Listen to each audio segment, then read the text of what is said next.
Hello बच्चों, क्या हाल चाल। सब ठीक ठाक। आप सबका स्वागत है मेरे YouTube चैनल AMG क्लासेस में। सुबह की नमस्कार सभी को। आशा करता हूँ सब ठीक ठाक होंगे, स्वस्थ होंगे। आज हम पढ़ने का काम करेंगे इंडियन हिस्ट्री, भारतीय इतिहास। और भारतीय इतिहास में हमने पहले पढ़ा शेरशाह सूरी को, जो पीछे की क्लास थी। उससे पीछे हम पढ़ रहे थे हुमायूं को। और हुमायूं को हमने जब पढ़ा तो हुमायूं को कब से कब तक पढ़ा हमने? 1530 से 40 तक और 1555 से 56 तक। 1555 से 56 तक पढ़ा और 1530 से 40 तक पढ़ा। और इसके बीच का जो समय था उसमें हमने शेरशाह सूरी को पढ़ा।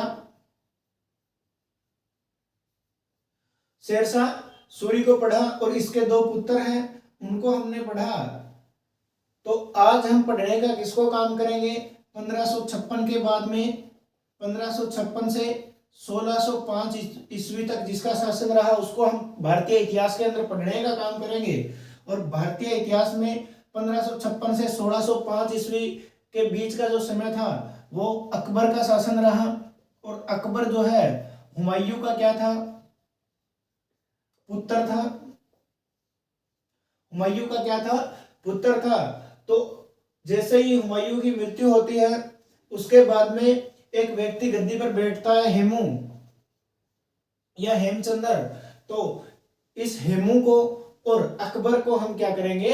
पढ़ने का आज काम करेंगे। तो आइए शुरू करते हैं आज की भारतीय इतिहास की क्लास, जिसमें हमें पढ़ना है किसको? अकबर को।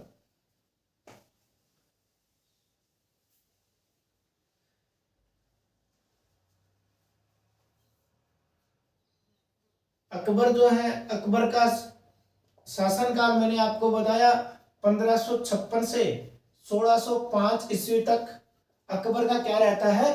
शासनकाल रहता है। 1556 से 1605 ईस्वी के बीच में कौन शासन करता है? अकबर शासन करता है। तो अकबर का जन्म जो है, हमने जब हुमायूं को पढ़ रहे थे तब भी इस बारे में डिस्कस किया था कि इसका जन्म 1542 में अमरकोट में हुआ था। कि 1540 के अंदर हुमायूं क्या है, शेरशाह सूरी, बिलग्राम या कन्नौज का जब युद्ध होता है दोनों के बीच में, हुमायूं और शेरशाह सूरी के बीच में, तो शेरशाह सूरी क्या है, हुमायूं को भारत छोड़ने पे मजबूर कर देता है, भारत से भगा देता है। तो ये कहाँ जाता है हुमायूं? अमरकोट जाता है। और अमरकोट जाने के बाद में एक शादी करता है मीर अली अकबर की पुत्री से, और जिसका नाम क्या होता है? हमीदा बानो। और हमीदा बानो से शादी करता है। तो हमीदा बानो से ये एक पुत्र रत्न की प्राप्ति होती है 1542 में। 1541 में शादी करता है। 1542 में अकबर का क्या हो जाता है? जन्म हो जाता है। तो अमरकोट गया था राजा वीरसाल की शरण में हुमायूं, तो अमरकोट में ही इसका क्या होगा? जन्म होगा। इसके पिता का नाम, अकबर के पिता का नाम जो है वो क्या है? सबको पता है कि हुमायूं है। और इसकी माता का नाम वो भी हमने पहले ही बता दिया, हमीदा बानो, जो मीर अली अकबर की पुत्री थी। या इसका एक नाम और उल्लेख मिलता है, मरियम मकानी। मरियम मकानी। अब अकबर का पालन पोषण किसने किया?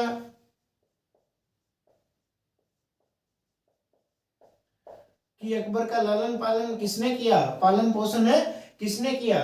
तो वो एक मैंने आपको पहले भी बताया कि एक दाई थी, दाई माँ थी, जिसका नाम है माहम अनंगा। या इसका एक और भी उल्लेख मिलता है, कहीं कहीं इसको जीजी अनंगा भी बोला जाता है।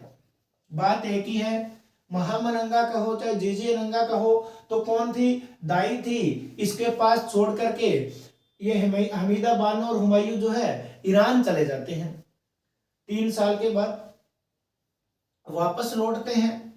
और वापस लौटने पर हुमायूं जो है अपने भाई कामरान के ऊपर हमला करता है, आक्रमण करता है और जो काबुल और कंधार का राज्य होता है उसको जीत लेता है, अपने अंडर में कर लेता है।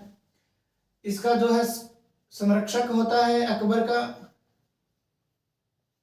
हमने इसका संरक्षक जो है बैरम खां को पढ़ा, मगर इसके 3 संरक्षक थे। कौन कौन? एक था अस्करी। अस्करी जो है पहले 3 वर्ष तक, उसके बाद में एक और था मुनीम खां, और इस मुनीम खां के बाद में संरक्षक बनाया गया बैरम खां को।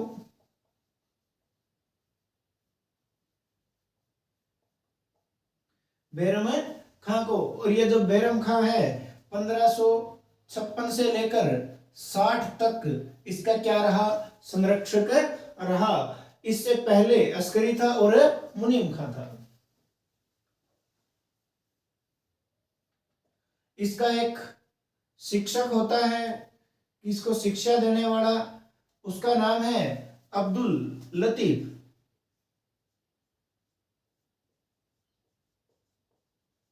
कि अब्दुल लतीफ नाम का जो शख्स होता है वो अकबर को क्या देता है?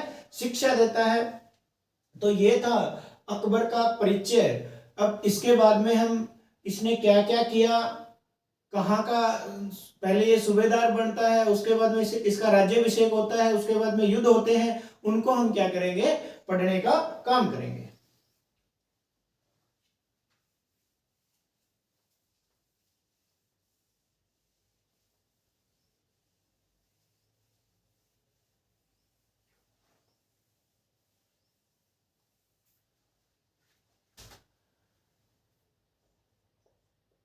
सबसे पहले अकबर को क्या है?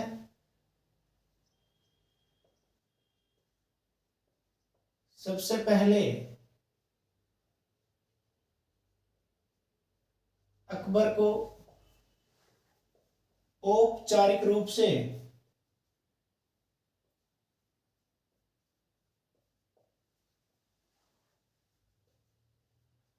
गजनी का सूबेदार बनाया जाता है, यह नियुक्त किया जाता है। कि सबसे पहले औपचारिक रूप से गजनी का क्या बनाया जाता है? इसको सूबेदार बनाया जाता है। और उसके बाद में जब हुमायूं जो है सत्ता के ऊपर बैठ जाता है, उसके हाथ में सत्ता होती है, गद्दी के ऊपर बैठ जाता है, कि हुमायूं के दोबारा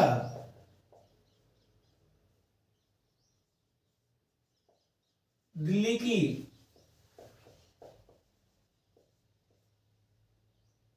गद्दी पर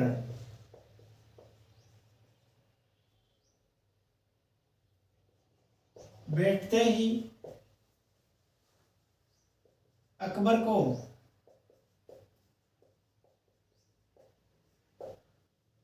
पंजाब का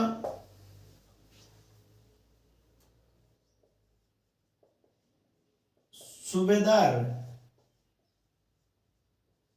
नियुक्त किया जाता है।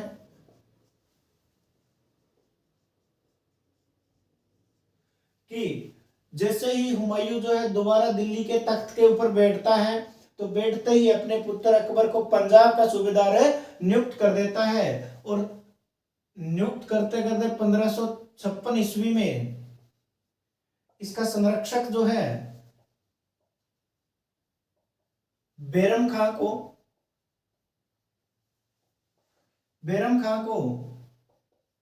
नियुक्त किया जाता है।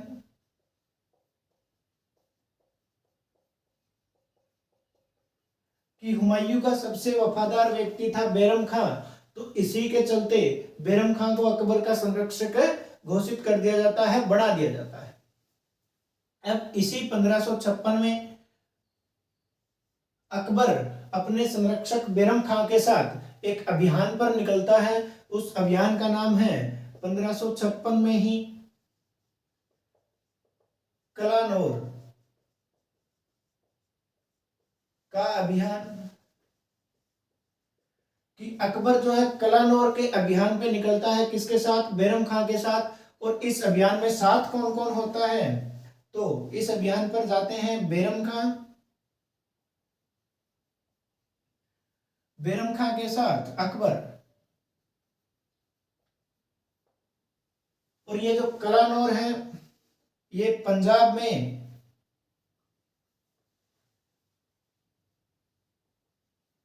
गुरदासपुर के आसपास का क्षेत्र था उस समय का। अब जो गुरदासपुर है उसके आसपास का क्षेत्र को कलानौर बोला जाता था। और इसमें क्या है, बैरम खां के साथ ये जाता है। और जाता क्यों है, अकबर और बैरम खां जो है, एक व्यक्ति होता है सिकंदर सूर, अफगानी व्यक्ति था सिकंदर सूर। सिकंदर सूर का दमन करने के लिए जाते हैं, सिकंदर सूर के विद्रोह का दमन करने के लिए।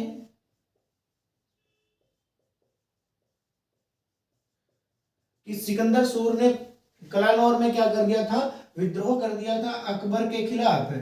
तो हुमायूं के खिलाफ इसने विद्रोह किया, क्योंकि 1556 में हुमायूं का शासन था। तो 1556 में इसने हुमायूं के खिलाफ विद्रोह कर दिया। तो अकबर और बैरम खां इस विद्रोह का दमन करने के लिए कलानौर अभियान के ऊपर जाते हैं। तो उस समय जब ये दोनों इस अभियान पे थे तब इनको एक सूचना मिलती है, बात है 1556 ईस्वी की ही। तो 1556 ईस्वी में क्या होता है,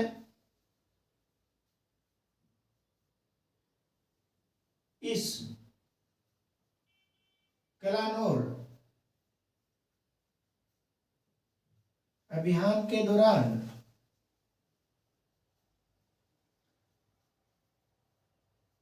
अकबर और बैरम खां को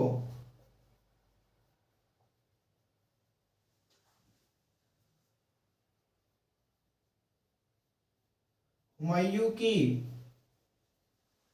मृत्यु की सूचना मिलती है।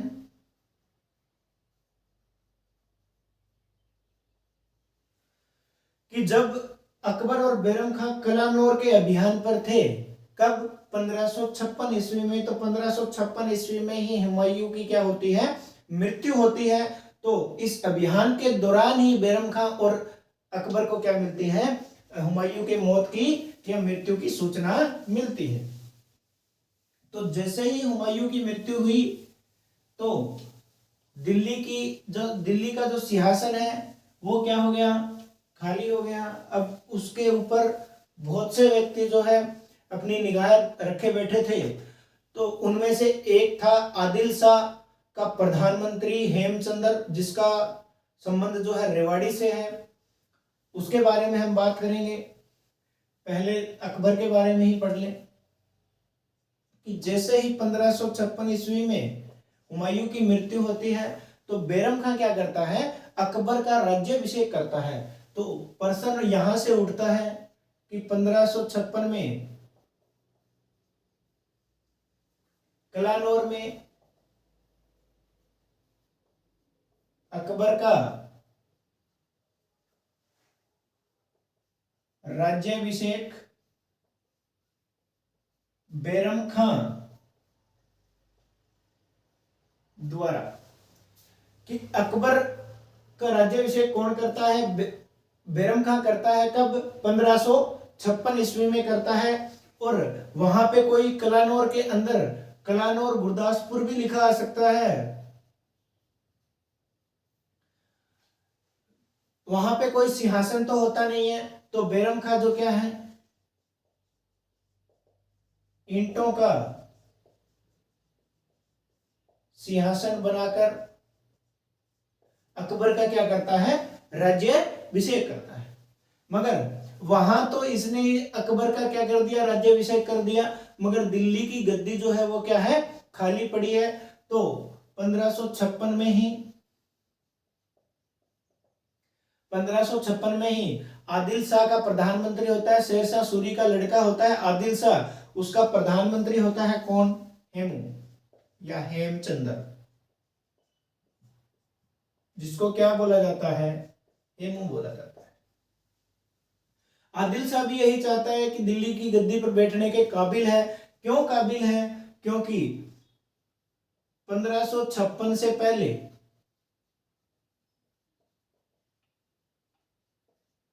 हेमू ने लगातार 22 लड़ाइयां जीती थी।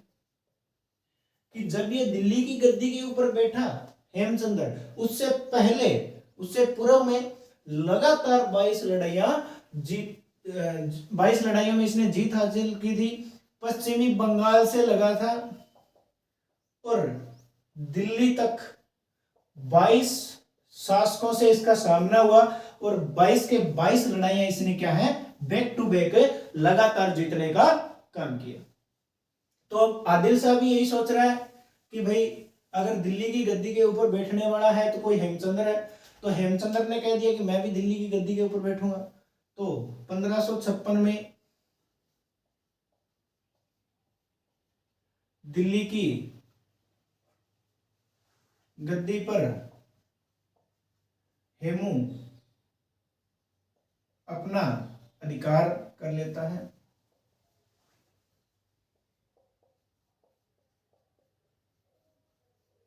क्या है, दिल्ली की गद्दी पर हेमू क्या है, अपना अधिकार कर लेता है। अब इस बात का पता क्या है, अकबर को चला, बैरम खान को चला। उधर बैरम खान ने अकबर का क्या कर दिया, राज्याभिषेक कर दिया। भाई तो अब जो है भारत का क्या है, राजा है। मगर अब यहाँ पे राजा कौन बन गया, हेमू बन गया। तो बैरम खान और अकबर ने बातचीत की कि भाई यहाँ तो हमें क्या करना पड़ेगा, अब युद्ध करना पड़ेगा, लड़ाई करनी पड़ेगी, आक्रमण करना पड़ेगा।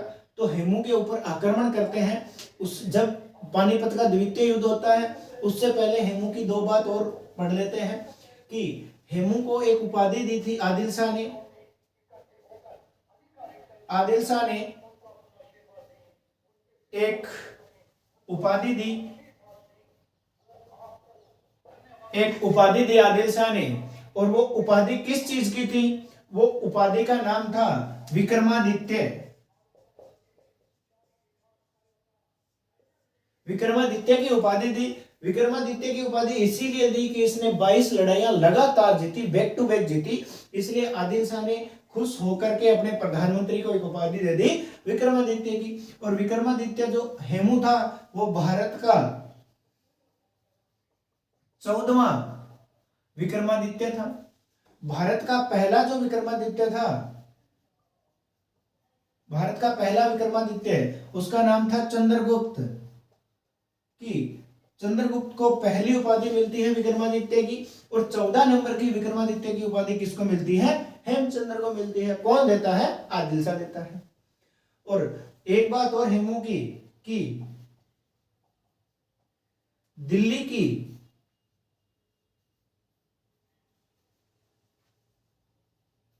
गद्दी पर बैठने वाला अंतिम शासक, दिल्ली की गद्दी पर बैठने वाला अंतिम हिंदू शासक कौन था, हेमचंद्र था।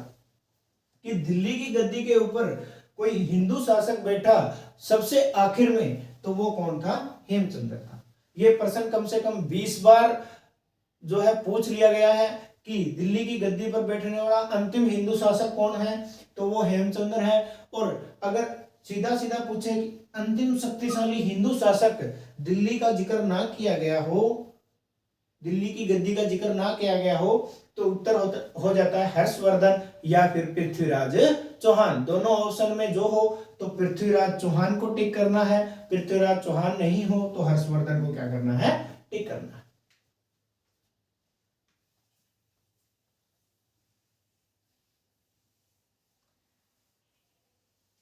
अब जैसे ही दिल्ली की गद्दी के ऊपर हेमू काबिज हुआ तो एक युद्ध होता है हेमचंद्र और अकबर के बीच।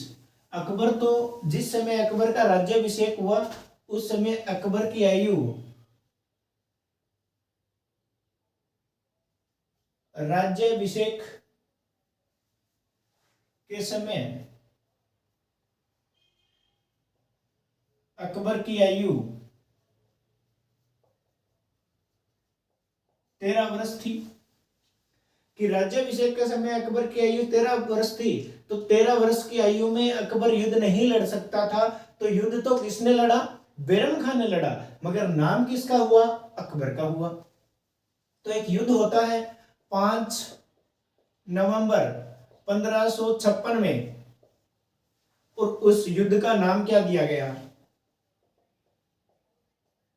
पानीपत का द्वितीय युद्ध। कि पानीपत का दूसरा युद्ध कब लड़ा गया? 5 नवंबर 1556 को लड़ा गया। किस किस के मध्य? एक तरफ था हेमू और एक तरफ था अकबर का संरक्षक बैरम खान। कि युद्ध तो असल में बैरम खान ने लड़ा था, और नाम किसका हुआ? अकबर का, क्योंकि अकबर का राज्याभिषेक कर दिया है तो राजा का ही नाम होता है। तो बैरम खान ने युद्ध लड़ा और हेमू ने युद्ध लड़ा। ये युद्ध जो है हेमू के पक्ष में जाने वाला था 95%। हेमू ने इस युद्ध को जीत लिया था, मगर कहीं से एक तीर आता है और हेमू की आंख में लग जाता है। कि जैसे ही हेमू की आंख में वो तीर लगता है, हेमू अपने हाथी से क्या है, नीचे गिर जाता है। और नीचे गिरने, जब हेमू जो है नीचे गिरता है, तो हेमू की जो सेना होती है उसमें क्या मच जाती है? अफरा तफरी मच जाती है। और अफरा तफरी मचने के बाद होता क्या है? इस सेना भागने लग जाती है कि हमारा जो राजा है वो मर चुका है। तो मुगल सेना जो क्या है, युद्ध जीत लेती है। ये बैरम खान जीत लेता है और ये क्या है, हार जाता है, जीता हुआ युद्ध। तो पानीपत का द्वितीय युद्ध किसने जीता था? बैरम खान ने जीता था, जो अकबर का संरक्षक था। सीधा सीधा अगर अकबर ऑप्शन हो तो भी अकबर ही लगाना है। आई बात समझ?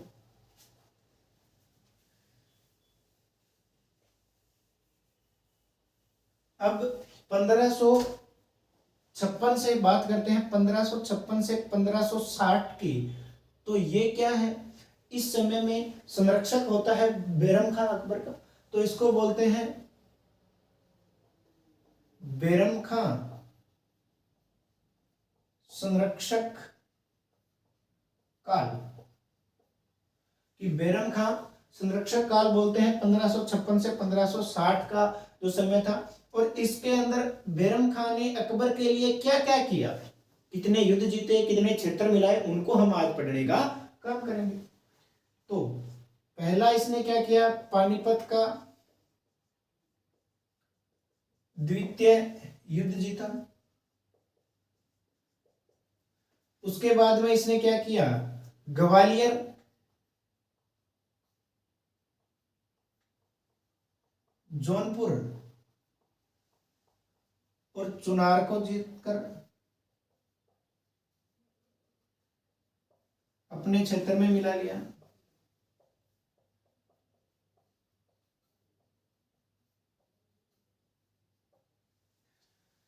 कि पहले इसने ग्वालियर को जीता, उसके बाद में जौनपुर को, उसके बाद में इसने चुनार को जीतकर अपने क्षेत्र के अंदर मिला दिया। किसने? बैरम खान ने। और अकबर के लिए काम कर रहा है। मगर बात आती है 1560 की।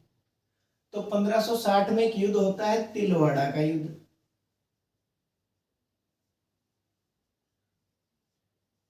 अब जो इतने दिन अकबर के लिए कार्य कर रहा था, वो खुद अकबर से युद्ध कर रहा है।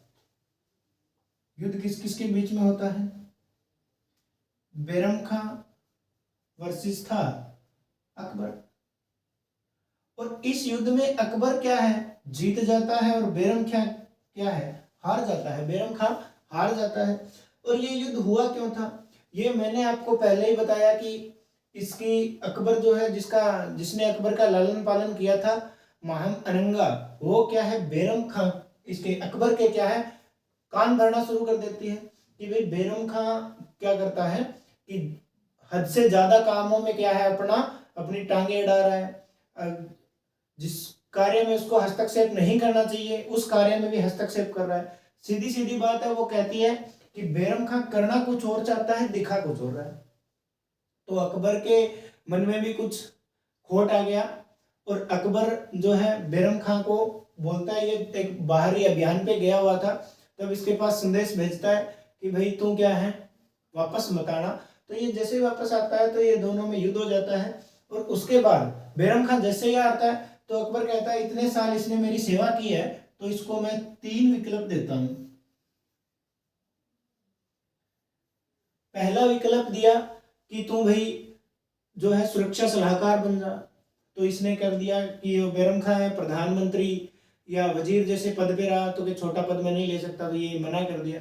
दूसरा इसको बोला गया कि भाई तू तेरे को किसी राज्य का सूबेदार नियुक्त कर देता हूँ, वहां जाके जिंदगी काट ले, तो बैरम खान ने मना कर दिया कि नहीं भाई मैं नहीं लूंगा। और तीसरा इसको ऑप्शन दिया गया कि तुम भाई मक्का चला जा, मक्का मतलब हज की यात्रा, कि हज की यात्रा पे चला जा और मक्का में रह के आराम से जिंदगी जी। तो बैरम खान ने सोचा कि ये ठीक है, तो बैरम खान क्या है मक्का जाने के लिए तैयार होता है। मगर इसको क्या पता था कि जिंदगी का आखिरी पड़ाव मक्का नहीं है, कि मक्का तो तेरे को पहुंचने ही नहीं दिया जाएगा, उससे पहले ही तेरा क्या हो जाएगा, अंत हो जाएगा। तो बात करते हैं 1560 की। तो 1560 में जैसे ही जो बैरम खान है हज की यात्रा पर जाता है, हज की यात्रा यानी मक्का की यात्रा पर जाता है, तो गुजरात के अंदर एक क्षेत्र पड़ता है पाटन, और पाटन गुजरात में इसकी क्या कर दी जाती है, बैरम खान की हत्या कर दी जाती है। और ये हत्या करता कौन है, ये हत्या करता है मुबारक खां, मुबारक खां। हमने एक मच्छीवाड़ा का युद्ध पढ़ा था, और मच्छीवाड़ा के युद्ध में जो हेबत खां और तातार खां थे उनका बेटा होता है हेबत खां का ये, और मच्छीवाड़ा के युद्ध में इसके बाप को बैरम खां ने मारा होता है। तो ये क्या है अपने बाप की मौत का बदला ले लेता है और पाटन के गुजरात के अंदर इसकी क्या कर देता है, हत्या कर देता है। जैसे ही बैरम खां की हत्या हुई तो एक दौर शुरू होता है 1560 से 62 ईस्वी के बीच, और उसको बोला गया पेटीकोट शासन,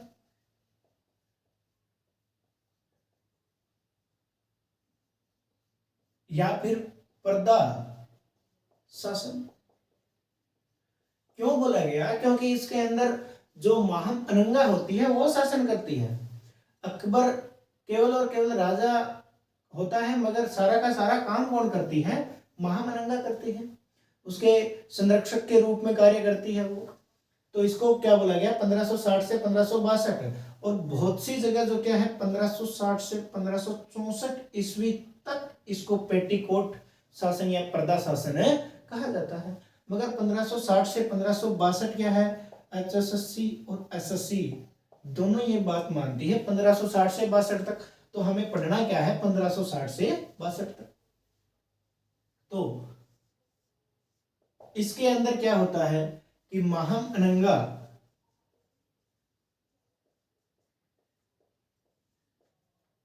शासन करती है,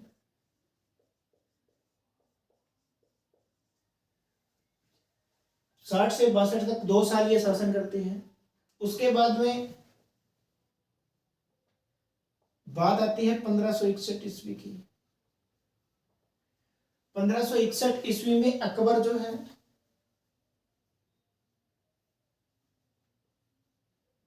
मालवा पर आक्रमण करता है।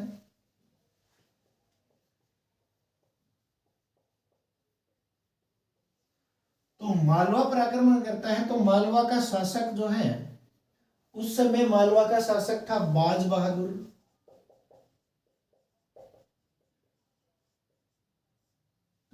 बाज बहादुर और अकबर में क्या होता है, युद्ध होता है। अकबर युद्ध क्या कर लेता है, जीत लेता है, और इसकी क्या कर देता है, हत्या कर देता है।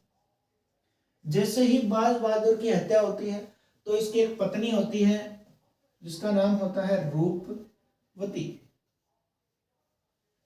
जैसे ही बाज बहादुर की पत्नी होती है तो पहले पत्नियां क्या कर लेती थी, जोहर कर लेती थी, मगर रूपवती ने क्या किया, अपने स्त्री धर्म को बचाने के लिए, अपने पति धर्म को, कि भाई मैं किसी और की नहीं हो सकती, मैं बिल्कुल मेरे पति की बन के रहना चाहती हूँ, अगर ये अब नहीं है। पहले क्या होता था कि जैसे ही कोई युद्ध जीतता था तो उसकी पत्नी हथिया लेता था, उसके साथ शादी कर लेता था, उसको रखेल बना लेता था, दासी बना लेता था। तो रूपवती ने सोचा ऐसे अन्याय में नहीं सह सकती, मैं केवल और केवल बाज बहादुर की थी, इसके सिवा मैं किसी को देख भी नहीं सकती। तो रूपवती क्या करती है, जहर खा लेती है।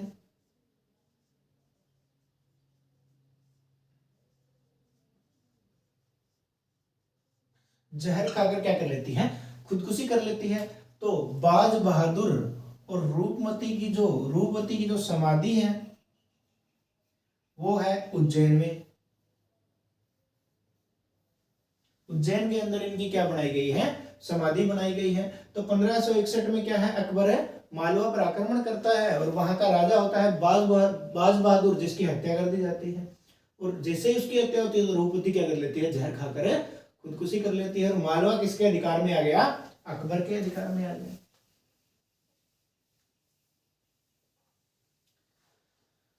अब बात आती है 1562 की। 1562 में 61 में मालवा जीतते ही अकबर क्या करता है, मालवा से सीधा आमेर पहुंचता है।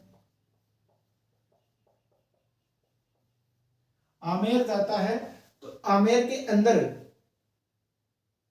जो है एक राजा होता है जिसका नाम क्या होता है, भारमल होता है, जिसका नाम क्या होता है, आमेर का शासक होता है भारमल। आमेर का शासक होता है भारमल। तो भारमल जो है युद्ध करने से पहले ही क्या कर लेता है, अकबर की अधीनता स्वीकार कर लेता है। अगर क्वेश्चन ऐसे आए कि ऐसा कौन सा राजा था जिसने सबसे पहले अकबर की अधीनता स्वीकार की, मेवाड़ का जो राजा था, कि ऐसा कौन सा मेवाड़ का राजा था जिसने सबसे पहले युद्ध किए बिना ही अकबर की अधीनता स्वीकार करी, तो वो था भारमल। तो जैसे ही भारमल अधीनता स्वीकार करता है तो भारमल की एक पुत्री होती है और उस पुत्री का नाम होता है हरखा बाई, और जिसे आज हम किसके नाम से जानते हैं, जोधा के नाम से जानते हैं। जिसे हम आज किसके नाम से जानते हैं, जोधा के नाम से जानते हैं। तो ये हरखा बाई के साथ क्या कर देता है, हरखा बाई की शादी क्या है, अकबर के साथ कर देता है।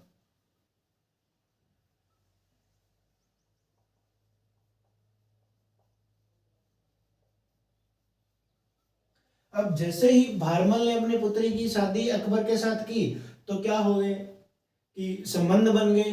तो जो जो भारमल का दुश्मन था वो अकबर का दुश्मन हो गया। तो मेवाड़ के अंदर ही एक दो जो राज्य थे उसके अंदर भारमल की उनके साथ नहीं बनते थे, तो इसने अकबर को बोला। तो अकबर ने उन दुर्गों को क्या कर लिया, उन किलों को क्या कर लिया, जीतने का काम कर लिया। उसके बाद में भारमल को दे दिए, क्योंकि इसने अपनी पुत्री की शादी किसके साथ कर दी थी, अकबर के साथ कर दी थी। बहुत सुंदर थी जोधा, इसीलिए अकबर ने इसके साथ शादी कर ली। और जैसे अकबर को हमारे सामने उसकी छवि प्रस्तुत की जाती है आज के समय में, वैसा अकबर नहीं था। अकबर बहुत ही कुरूप था। उसको देखने पे, अगर उसको देख लिया जाए तो आज के समय में अगर हम उसको देख ले तो हमारे जो है खाना खाने की इच्छा खत्म हो जाए, इतना ज्यादा कुरूप था। मगर दुर्भाग्य है इतिहास लिखने वालों का, जिसने इतना अच्छा अकबर को दिखा दिया। बहुत गंदा सम्राट था, बहुत कुरूप था। अब जैसा है वैसा हमें पढ़ना पड़ेगा।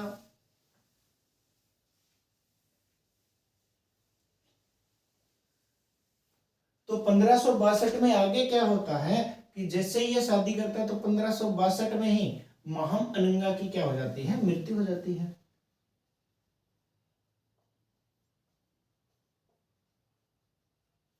महम अनंगा की क्या होती है, मृत्यु होती है। और इसी 1562 में ये दास अकबर क्या है, दास प्रथा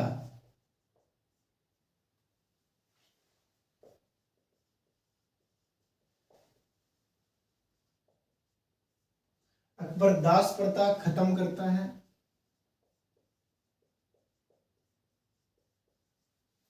और 1500 बात आती है 1563 ईस्वी की। 1563 ईस्वी में अकबर जो है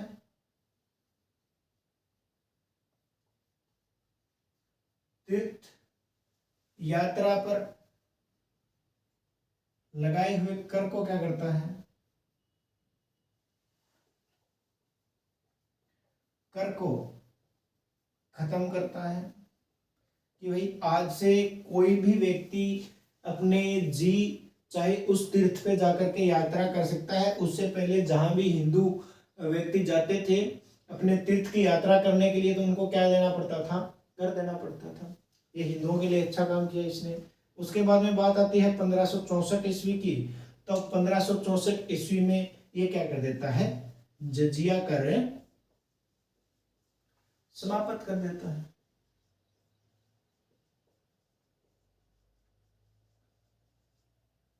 जजिया कर क्या कर देता है, समाप्त कर देता है।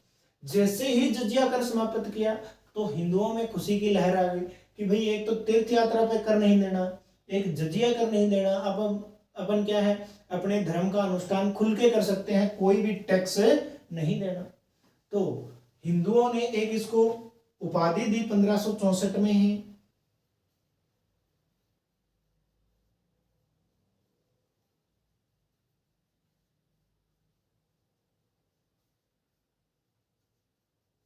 उपाधि दी और उस उपाधि का नाम क्या था, अकबर।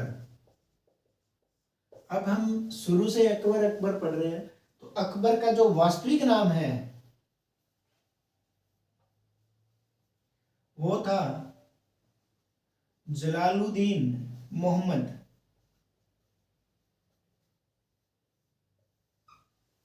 जलालुद्दीन मोहम्मद इसका वास्तविक नाम होता है। जैसे ही इसको अकबर की उपाधि दी जाती है तो ये अपने नाम के पीछे क्या जोड़ देता है, अकबर जोड़ देता है, जलालुद्दीन मोहम्मद अकबर। और अब हम किसको पढ़ रहे हैं, अकबर को ही तो पढ़ रहे हैं।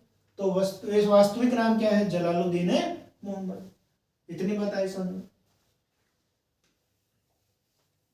जो अकबर की उपाधि है वो किसने दी थी, हिंदुओं ने दी थी। क्यों दी थी, एक तो तीर्थ यात्रा पर कर इसने क्या कर दिया था, खत्म कर दिया था, और एक क्या है, जजिया कर खत्म कर दिया। इसीलिए तो हिंदुओं ने उपाधि दी इसको अकबर की। अब बात करते हैं 1564 ईस्वी की। तो 1564 ईस्वी में अकबर जो है गोंडवाना पर आक्रमण करता है। गोंडवाना पर आक्रमण करता है, मगर इस आक्रमण में जो अकबर है वो नहीं जाता, क्योंकि अकबर जो है 1564 में एक विद्रोह को दबाने के लिए बाहर गया हुआ था। तो इसने गोंडवाना का जो शासक था वो था, उस समय दुर्गावती शासन कर रही थी। दुर्गावती क्या कर रही थी, शासन कर रही थी। और दुर्गावती जो है दलपत शाह की पत्नी थी, दलपत शाह की विधवा पत्नी थी। कि दलपत शाह की मृत्यु के बाद में गोंडवाना का जो शासन था वो दुर्गावती के पास था। मगर दुर्गावती भी एक संरक्षक के रूप में थी। और किसके संरक्षक के रूप में थी, तो इसका एक पुत्र होता है वीर नारायण। तो वीर नारायण जो है उसकी अल्प आयु का होता है, वो छोटी आयु का होता है, इसी के कारण उसका राज्याभिषेक तो कर दिया जाता है, मगर उस पुत्र की जगह शासन कौन करता है, दुर्गावती करती है। और अकबर जो है एक व्यक्ति को गोंडवाना पर आक्रमण करने के लिए बोलता है। तो गोंडवाना जो है, गोंडवाना पर आक्रमण किया था, युद्ध हुआ था गोंडवाना का, वो हुआ था दुर्गावती वर्सेस मुगल सेना। मुगल सेना के बीच हुआ। अब ये जो मुगल सेना है इसका नेतृत्व करता है एक व्यक्ति, उसका नाम है आसफ खां। आसफ खां, ये आसफ खां जो है गोंडवाना पर क्या करता है, आक्रमण करता है।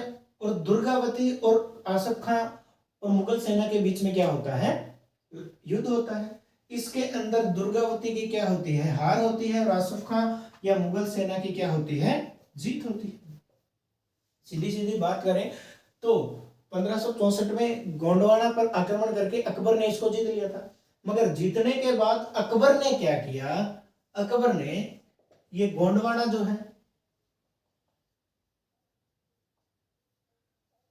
इसी राजवंश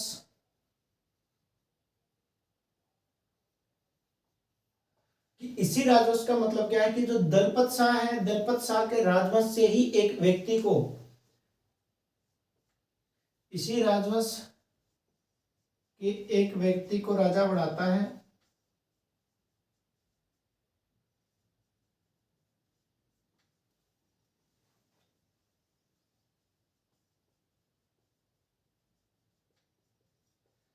इसी राजवंश के एक व्यक्ति को गोंडवाना के ऊपर शासन करने के लिए कहता है, और उस व्यक्ति का नाम क्या होता है, उस व्यक्ति का नाम होता है चंद्रशाह। कि ये भी दलपत शाह के ही वंश से था, और अकबर ने इसको राजा बना दिया। कहाँ का, गोंडवाना का, कि गोंडवाना पे तो अब आक्रमण कर, कि दुर्गावती अब नहीं है, कि दुर्गावती को तो मैं आक्रमण शासन नहीं करने दूंगा, मगर मैं क्या है तेरे को राजा बनाता हूं।